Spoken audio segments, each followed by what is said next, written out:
It's come to my attention that many Africans and even African Americans don't know there are many different types of African Americans culturally, linguistically, and ethnically. So what I'm going to do is I'm going to put this small little bit of information so you can educate yourselves on the various different tribes of African Americans. Okay, without further ado, enjoy.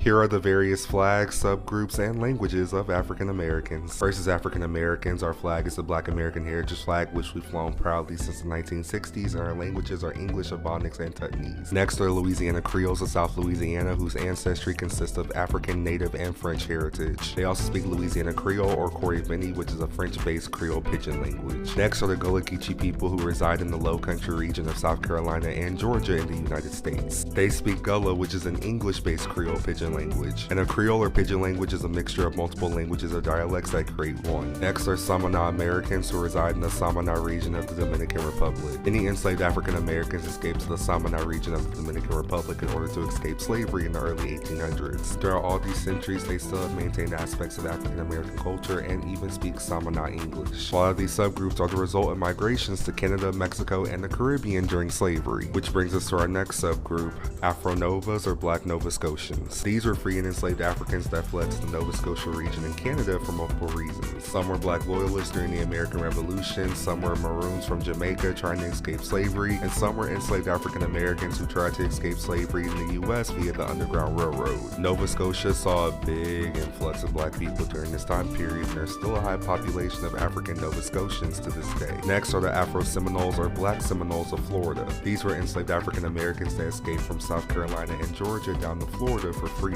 After doing so, they integrated with the Seminole tribe in Florida and quickly grew a bond, community, and even fought with each other in wars against the U.S. until the U.S. made them leave from Florida all the way to the west in Oklahoma, where many of them still reside and some speak Afro-Seminole Creole. Next are Afro-Mexicans or Mascogos in northern Mexico, who are the descendants of Black Seminoles and enslaved African Americans who fled to Mexico in order to escape slavery in the U.S. The Mascogos settled into the Coahuila region in northern Mexico, where many of them still reside to this day. Lastly are the Americans of Trinidad, who are the descendants of colonial Marines that fought for the British in the War of 1812, who later migrated to Trinidad to live a life of freedom. To this day, there are still many Americans that reside in Trinidad.